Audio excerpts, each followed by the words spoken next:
Okay, let's dive into this. Welcome to today's explainer. Today we're taking a really fascinating and honestly very practical approach to understanding ISO/IIC 42001-2023 compliance.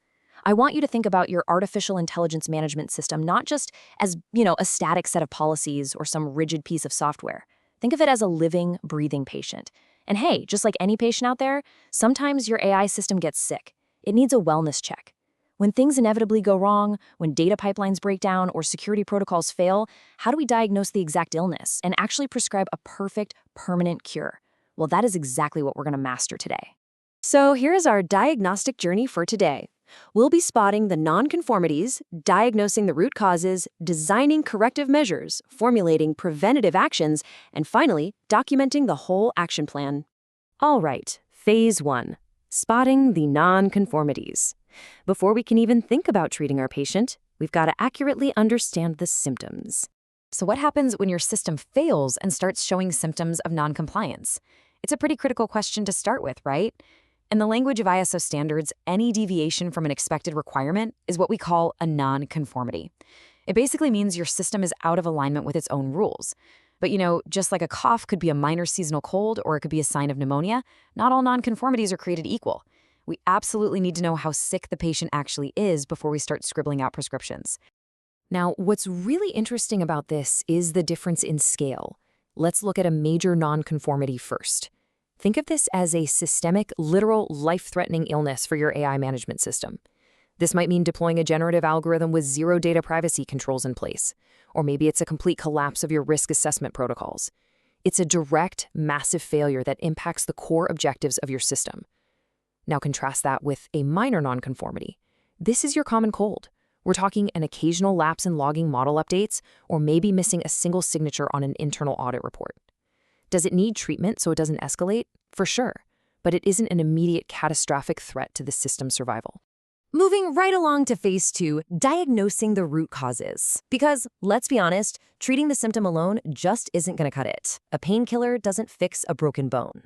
Enter root cause analysis. This is absolutely our primary diagnostic toolkit for investigating the fundamental, systemic issues behind any nonconformity. It's what helps us uncover those hidden, underlying clues so we can completely eradicate the problem at its absolute source, instead of just treating the superficial pain. But to do a rigorous root cause analysis, we need the right tools. So let's open up the toolkit and look at 3 highly effective methods you can use. First up, the 5 whys. It's incredibly simple, but man, is it effective for tracing a straight line right down to a systemic failure. Let's say an AI training data log is missing. We start asking questions. Why no records? Well, because the engineer had no training on the logging software. Okay, why no training? The schedule wasn't communicated to their department. Why poor communication? Because there's literally no formal notification system between HR and the AI development team. By cascading down these whys, we entirely bypass that initial symptom of the missing record, and we find the real deep-seated infection, a broken interdepartmental communication system. Next is the Fishbone, or Ishikawa diagram. This tool is brilliant because it lets us map out the entire anatomy of our organization. When something goes wrong, we categorize potential causes to systematically isolate the infected tissue. Was an algorithmic failure caused by the people? Like maybe a lack of specialized engineers? Was it the materials? Perhaps the training data was inherently flawed or outdated? Was it the equipment? Did a server fail during the model run? Or was it the environment? By breaking the problem down into these distinct anatomical categories, we make sure we aren't just blindly guessing. We systematically rule out the healthy areas until we hit the exact source of the failure. Now, for really complex AI systems, we escalate to FMEA. That's failure mode and effects analysis. Think of this as our emergency room triage tool. FMEA doesn't just ask what went wrong, it actually quantifies it. If an algorithm drifts and produces inaccurate outputs, FMEA helps us calculate a risk priority number. It basically scores 3 things: the severity of the failure, the likelihood of it happening again, and how detectable the failure is before it ever reaches the end user. By multiplying these scores together, we get a hard, undeniable metric. That ensures we're treating our most high-risk, dangerous vulnerabilities first, instead of wasting time on low-impact symptoms. All right, phase 3, designing corrective measures. We've got our definitive data-backed diagnosis, so now it's time to write the prescription and cure the patient. These corrective measures, they are our targeted therapies. If your root cause analysis revealed that inefficient workflows are the disease, well, process redesign is the cure. If the root cause was a fundamental lack of AI systems knowledge among the staff, we administer rigorous training and capacity building. If third-party data is slipping through the cracks and corrupting the system, we prescribe stricter control of external providers. The point is, each measure is specifically chosen and applied to eradicate the exact root cause we uncovered during our diagnosis. So the crucial point here, the golden rule of ISO IEC 4201 really, is this. Corrective actions must eliminate the root cause, not just treat the symptom. Regulatory compliance absolutely demands permanent fixes. A Band-Aid approach, like just telling an employee to, hey, be more careful next time, that's only going to guarantee that an auditor finds the exact same major nonconformity during their next visit. The cure has to be structural. It has to be permanent. Which brings us to phase 4, formulating preventive actions. We've cured the immediate illness, sure, but a truly great doctor promotes long-term wellness. There is a super vital difference to understand here. Corrective actions are inherently reactive, right? They're all about fixing existing issues and eliminating the root causes of something that is already broken. Preventive actions, on the other hand, are proactive. They are exactly like administering a vaccine.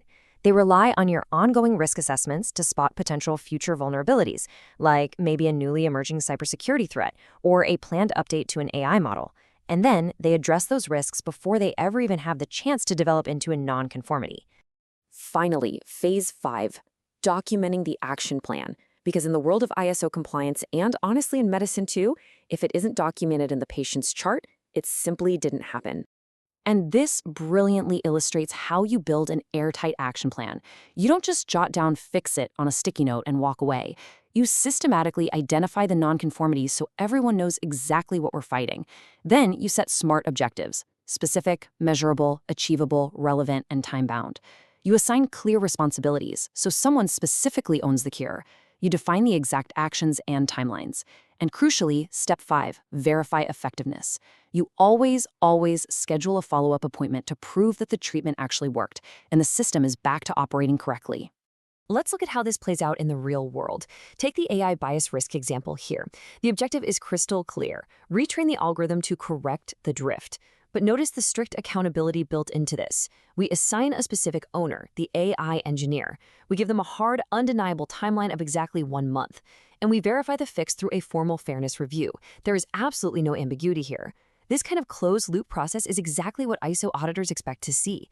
It proves your organization takes its management system seriously and is actively healing its own vulnerabilities. Which brings us to our final provocative question for you today.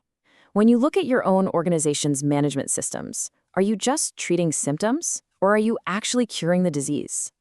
I really challenge you to audit your own frameworks this week. Dig in, look for those nonconformities, sit down and ask the 5 whys, map out a fishbone diagram, and build a robust action plan that ensures long-term compliance health. Thank you so much for joining me for this explainer. Keep learning, stay focused, and I'll catch you in the next one.